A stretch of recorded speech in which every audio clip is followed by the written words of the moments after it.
साथियों, मुरलीगंज से भारत चैनल पर आपका स्वागत है।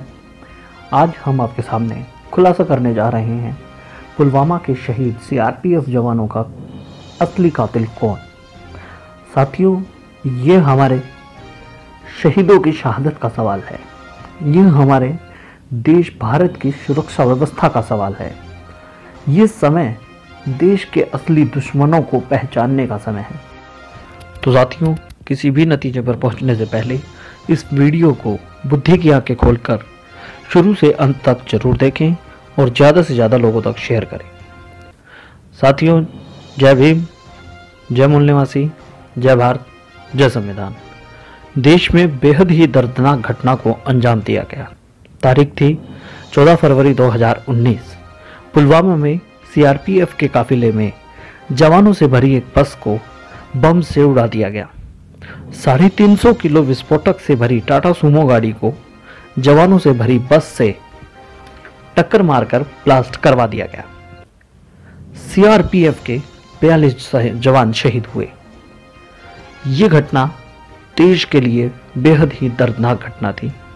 हम इस प्रकार की घटना की घोर निंदा करते हैं और जो कोई भी इस घटना के पीछे है, जिस किसी भी संगठन ने इस घटना को अंजाम दिया, उसे निश्चित ही फांसी ही होनी चाहिए। लेकिन किसी भी नतीजे पर पहुंचने से पहले इस ब्लास्ट की एक निष्पक्ष तरीके से जांच की जानी चाहिए। हालांकि शुरुआती जांच में अभी यही बताया गया था कि इस ब्लास्ट में खदान में इस्तेमाल किया जाने वाला विस्फोटक सामग्री इस्तेमाल की गई है। लेकिन कई बड़े सवाल उठते हैं जिनका जवाब अब तक नहीं दिया गया है। जैसे 8 दिन पहले ही खुफिया सूचना थी कि सीआरपीएफ के काफिले पर हमला होगा, तो भी सुरक्षा व्यवस्था को बढ़ाया नहीं गया। सीआरपीएफ द्वारा गृह मंत्रालय से एयरलिफ्ट की सुविधा मांगे जाने पर भी सीआरपीएफ के जवानों को हेलीकॉप्टर से क्यों नहीं लाया गया? जब सीआरपीएफ के इस काफिले में सारी गाड़ियां बुलेट प्रूफ थी, तो ये बस बुलेट प्रूफ क्यों नहीं थी? और आतंकियों को कैसे पता चला कि इस काफिले में ठीक चौथी गाड़ी ही बुलेट प्रूफ नहीं है? वो टाटा सूमो गाड़ी किसकी थी? 350 किलो विस्फोटक सामग्री कैसे और कहां से आई? इन सभी सवालों के होते हुए भी तथ्यों के आधार पर जांच किए बिना ही इस ब्लास्ट के पीछे एक आतंकी संगठन जैश-ए-मोहम्मद का नाम जोड़ दिया गया और जांच बंद कर दी गई। और तो और ये साबित करने के लिए कि ब्लास्ट जैश-ए-मोहम्मद ने ही किया है, कालिंदी एक्सप्रेस के टॉयलेट में छोटा सा ब्लास्ट हुआ और जैश-ए-मोहम्मद का एक लेटर वहां मिला और हर बार की तरह साबित हो गया कि ब्लास्ट जैश-ए-मोहम्मद ने ही किया है। और हर बार की तरह जांच को किसी और दिशा में घुमा दिया गया।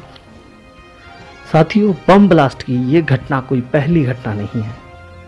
इससे पहले भी बहुत सी घटनाएं हो चुकी है और हर बार जब भी कोई इस प्रकार की ब्लास्ट की घटना देश में होती है, तो सब तरफ एक जैसी प्रतिक्रियाएं आने लगती हैं। जांच एजेंसियां हो, नेता हो, संगठन हो, मीडिया हो, सब के सब एक जैसी बातें करने लगते हैं कि ब्लास्ट जैश-ए-मोहम्मद ने किया, सिमी ने किया, इंडियन मुजाहिदीन ने किया, आईएसआई ने किया, आईएसआईएस ने किया या पाकिस्तान ने किया। और निष्पक्ष तरीके से जांच का मामला बंद हो जाता है। थोड़े दिन बाद लोग जिंदाबाद मुर्दाबाद करेंगे और वो भी बंद हो जाएंगे। एक पार्टी दूसरी पार्टियों की कमियां गिनाने लगती हैं और धीरे धीरे लोग इस घटना को भूल जाएंगे। लेकिन साथियों, हम इस देश के सच्चे देशभक्त नागरिक होने के नाते आपको सच्चाई से रूबरू करवाएंगे। तो साथियों, आपको ले चलते हैं 23 मार्च 2015 की उस हैरान कर देने वाली खबर की ओर, जो शायद ज़्यादा लोगों तक नहीं पहुंच पाई होगी, क्योंकि इस प्रकार की खबरों को अक्सर दबा दिया जाता है।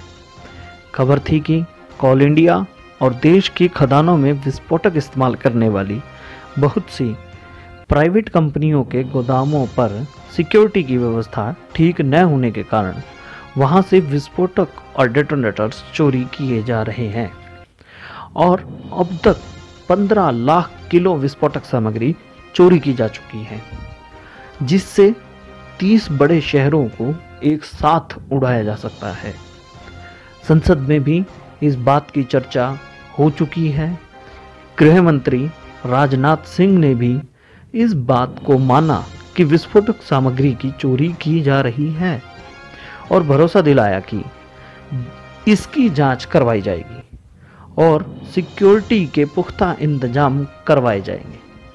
लेकिन साथियों, इस पर अभी तक कोई जांच कमेटी नहीं बनाई गई। जब भी देश में ब्लास्ट होते हैं तो अक्सर देखा गया है कि हर बार जांच एजेंसियों का एक तरीका सामने आता है। इंटेलिजेंस ब्यूरो कोई ब्लास्ट होने से पहले ही मीडिया के माध्यम से खुफिया खबर बताकर ब्लास्ट की जानकारी को आम कर देता है।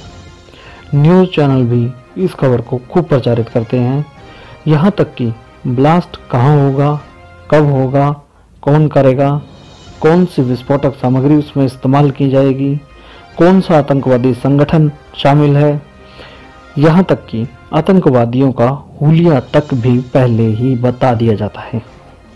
इतना सब पता होने के बावजूद भी इस प्रकार की घटनाओं को रोका नहीं जाता। ब्लास्ट की घटना हो जाती है और बिना किसी जांच के पहले से ही किए गए प्रचार के आधार पर ही साबित कर दिया जाता है कि किस आतंकवादी संगठन ने ये ब्लास्ट किया, और सभी जांच एजेंसियां भी उसी दिशा में तफ्तीश को आगे बढ़ाने लगती है बिना किसी सबूत के। प्रकार का और मामला सामने आता है कि आपने देखा होगा कि जब जब देश और दुनिया के दूसरे देशों में आतंकवाद का जो माहौल बना होता है या जो आतंकी घटनाएं हो रही होती हैं, तो उस दौरान अपने देश में भी होने वाले सभी आतंकी घटनाओं का जिम्मेदार बिना किसी तफ्तीश के उन्हीं आतंकवादी संगठनों को बना दिया जाता है। इन दोनों ही तरीकों से या तो जांच करके साबित करने का जांच एजेंसियों का समय और पैसा बच जाता है, या फिर असली आरोपियों को भाग निकलने का मौका मिल जाता है, या यूं कहें कि असली आतंकवादियों को छिपा दिया जाता है। तो आखिरकार पर्दे के पीछे का असली आतंकवादी कौन है? उदाहरण के तौर पर आपको बताते हैं कि जब ईरान इराक में ISIS का आतंकवाद फैल रहा था, तो उस दौरान हमारे देश में भी घटित होने वाली आतंकी घटनाओं में अक्सर ISIS का प्रकोप दिखाई देता था। कोई आतंकी पकड़ा जाता तो वो ISIS का होता। और भी दिलचस्प बात की, उसी समय हमारे देश से भी ISIS की भर्ती चालू थी और अब बंद हो चुकी है। लेकिन जब परतें खुलने लगी तो पता चला कि असम में भारतीय जनता पार्टी के कार्यकर्ता ISIS के झंडे लगाते हुए पुलिस के हाथों पकड़े गए, जो बड़ी ही चौंकाने वाली घटना थी। जब जब भी इस देश में ब्लास्ट की कोई घटना हुई, तब तब दिलचस्प बातें सामने आती हैं। जैसा कि महाराष्ट्र के पूर्व IG SM मुशर्रफ साहब ने भी बताया है। जैसे 11 जनवरी 2006 मुंबई ट्रेन ब्लास्ट, IB ने बिना किसी जांच के बताया इसके पीछे सिमी, लश्कर-ए-तैयबा इंडियन मुजाहिदीन का हाथ है। 8 सितंबर 2006 मालेगांव बम ब्लास्ट, जिसमें 6 लोग मरे और 100 लोग घायल हुए। तब भी बिना किसी जांच के बताया गया कि इसके पीछे सिमी, जैश ए मोहम्मद, इंडियन मुजाहिदीन का हाथ है। 26 जुलाई 2008 अहमदाबाद ब्लास्ट और सूरत में मिले जिंदा बम। अहमदाबाद ब्लास्ट में 50 लोग मरे और 100 लोग घायल हुए। तब भी बिना किसी जांच के बताया कि इसके पीछे सिमी, इंडियन मुजाहिदीन का हाथ है। जबकि सूरत में मिले जिंदा bomb Rajasthan explosive and chemical limited company के थे। 13 सितंबर 2008 दिल्ली में हुए ब्लास्ट, जिनमें 18 लोग मरे और 70 घायल हुए। इनमें भी बिना किसी जांच के बताया गया कि इसके पीछे लश्कर तैयबा, इंडियन मुजाहिदीन का हाथ है। 19 फरवरी 2007 पानीपत में समझौता एक्सप्रेस ट्रेन में ब्लास्ट हुआ, जिसमें 68 लोग मारे गए। 18 मई 2007 मक्का मस्जिद हैदराबाद ब्लास्ट, जिसमें 9 लोग मरे, लेकिन बिना किसी जांच के बताया कि इसके पीछे जैश ए मोहम्मद का हाथ है। 11 अक्टूबर 2007 अजमेर शरीफ दरगाह में हुआ ब्लास्ट, लेकिन बिना किसी जांच के इस बार भी बताया कि इसके पीछे लश्कर तैयबा, जैश ए मोहम्मद का हाथ है। 13 मई 2008 जयपुर में ब्लास्ट हुआ, 68 लोग मरे, 200 लोग घायल हुए, लेकिन इनमें भी बिना किसी जांच के बताया कि इसके पीछे हुजी संगठन का हाथ है। 5 अप्रैल 2006 नांदेड़ में ब्लास्ट हुआ, जिसमें 2 लोग मरे और 4 घायल हुए। जब नांदेड़ में ब्लास्ट हुआ तो आईबी कुछ नहीं कह पाई, बल्कि उस घटना को छिपाने का काम किया, क्योंकि जिस घर में यह ब्लास्ट हुआ वो घर था पीडब्ल्यूडी के एक रिटायर्ड इंजीनियर लक्ष्मण गुंडिया राजकोटवार का। इस ब्लास्ट में मरने वालों में लक्ष्मण का बेटा नरेश राजकोटवार और हिमांशु पांसे था। ये दोनों ही बजरंग दल और आरएसएस से जुड़े हुए थे, और जो 4 लोग घायल हुए उन्होंने पूछताछ में बताया कि वो लोग बम बना रहे थे, और इसी को आधार बनाकर जांच करने पर एटीएस प्रमुख हेमंत करकरे असली आतंकवादियों तक जा पहुंचे। उनकी जांच में कई नाम उजागर हुए, और वो नाम थे अभिनव भारत संगठन संस्थापक lieutenant colonel Prasad Purohit, ABVP की सक्रिय कार्यकर्ता और विश्व हिंदू परिषद की शाखा दुर्गा वाहिनी की अध्यक्ष साध्वी प्रज्ञा सिंह ठाकुर, शुभांकर चतुर्वेदी, जम्मू के श्रद्धा पीठ के महंत स्वामी दयानंद पांडे और असीमानंद जैसे बड़े नाम सामने आए, और तफ्तीश के दौरान इन लोगों ने अपना जुर्म कबूला। लेकिन अफसोस, इस आतंकवाद का खुलासा करने वाले जाबाज ऑफिसर हेमंत करकरे को भी 26 नवंबर 2008 को षड्यंत्र करके मार दिया गया। लेकिन बॉम्ब ब्लास्ट का ये सिलसिला यही नहीं रुका, फिर से एक और ब्लास्ट हुआ, और तारीख थी 12 सितंबर 2015। मध्य प्रदेश के झाबुआ में बम ब्लास्ट हुआ, 92 लोग मरे और 125 घायल हुए। इंटेलिजेंस ब्यूरो कुछ नहीं कह पाई। इस ब्लास्ट को भी सिलेंडर फटा हुआ बताकर छिपाने की कोशिश की गई, क्योंकि अब की बार ये ब्लास्ट हुआ था बीजेपी के जिला व्यापार प्रकोष्ठ राजेंद्र कासवा के गैरकानूनी गोदाम में, जिसमें गैरकानूनी तरीके से जिलाटिन की छड़ें और डेटोनेटर्स रखे थे। जांच में उसके घर से भी विस्फोटक सामग्री मिली थी, जबकि वहां के एक स्थानीय नागरिक लाल गहलोत नाम के एक व्यक्ति ने 1 साल पहले ही इसकी रिपोर्ट पुलिस में की हुई थी, तो भी कोई कार्रवाई नहीं हुई, बल्कि सभी जांच एजेंसियों ने उसे भागने का पूरा मौका दिया और बीजेपी का ये नेता भाग निकला। साथियों, एक बड़ा सवाल उठता है कि देश में कोल इंडिया और खदानों में विस्फोटक सामग्री इस्तेमाल करने वाली दूसरी कंपनियों के गोदामों से इतनी ज्यादा मात्रा में विस्फोटक सामग्री चोरी होती है, बिना किसी मिलीभगत के ये किया ही नहीं जा सकता, पर इसकी कोई जांच नहीं की जाती। गैर कानूनी तरीके से विस्फोटक सामग्री रखने, बम बनाने और ब्लास्ट करने में हर बार हिंदू संगठन ही लिप्त पाए जाते हैं, लेकिन जांच हर बार उस दिशा में नहीं की जाती। हिंदू संगठन इतने विस्फोटक सामग्री के साथ पकड़े जाते हैं, वो क्यों, किस लिए इस सामग्री को इकट्ठा कर रहे हैं? कभी जांच एजेंसियां इस सवाल का कोई जवाब नहीं दे पाती। जाहिर है कि ये हिंदू संगठन दिवाली पर राम के स्वागत के लिए ये विस्फोटक सामग्री नहीं इकट्ठा कर रहे हैं, पर फिर भी इस सवाल का कोई जवाब कभी नहीं दिया जाता।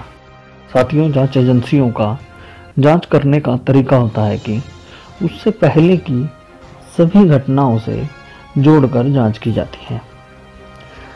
विस्फोटक का चोरी होना आरएसएस, बीजेपी, विश्व हिंदू परिषद, अभिनव भारत और दुर्गा वाहिनी जैसे संगठनों के पास पाया जाना और जांच एजेंसियों का आईबी द्वारा जांच को भटकाना साफ तौर पर दर्शाता है कि इन सब के पीछे कोई और नहीं, इस देश के ही यही संगठन काम कर रहे हैं। इसके पीछे बहुत बड़ा षड्यंत्र है और अगर ठीक तरीके से पुलवामा ब्लास्ट की भी जांच की जाए तो 100% इसके तार भी इन्हीं संगठनों से जुड़े पाए जाएंगे।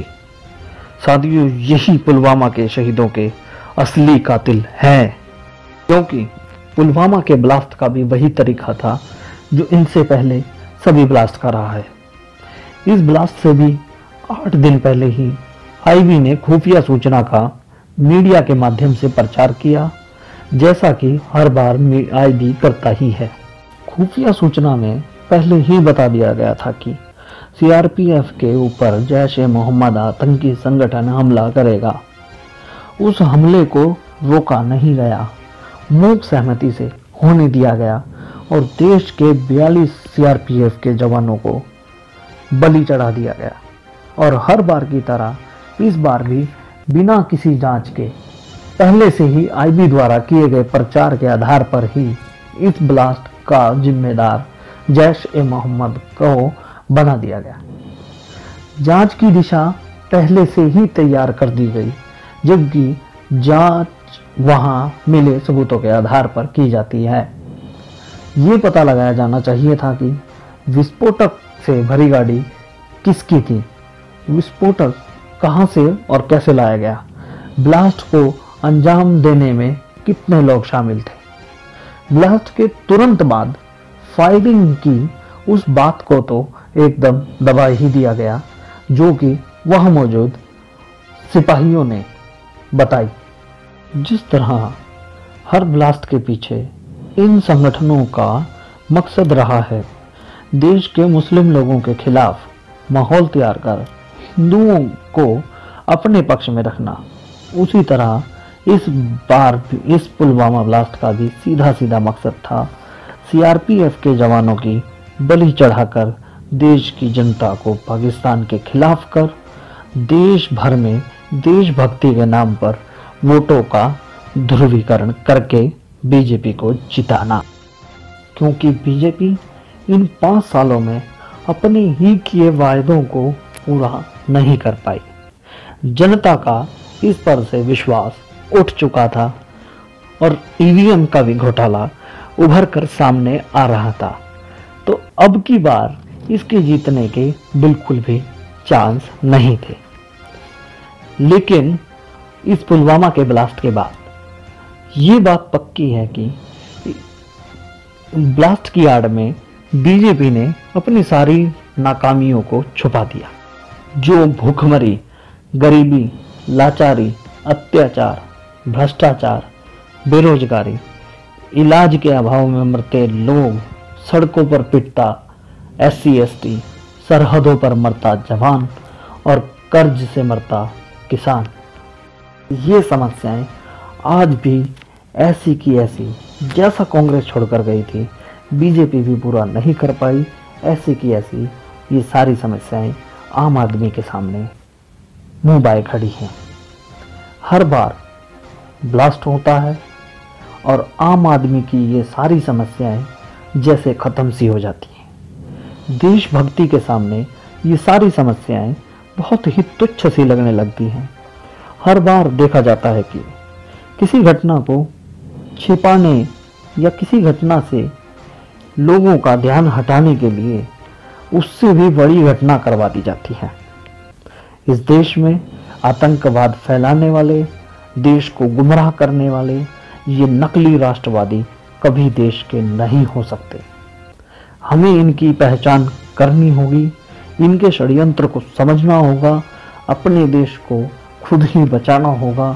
साथियों, RSS, विश्व हिंदू परिषद, बजरंग दल जैसे हिंदू संगठन आए दिन कहते ही हैं कि देश के संविधान को बदलकर स्मृतियों पर आधारित हिंदूवादी संविधान बनाना है और देश को हिंदू राष्ट्र बनाना है।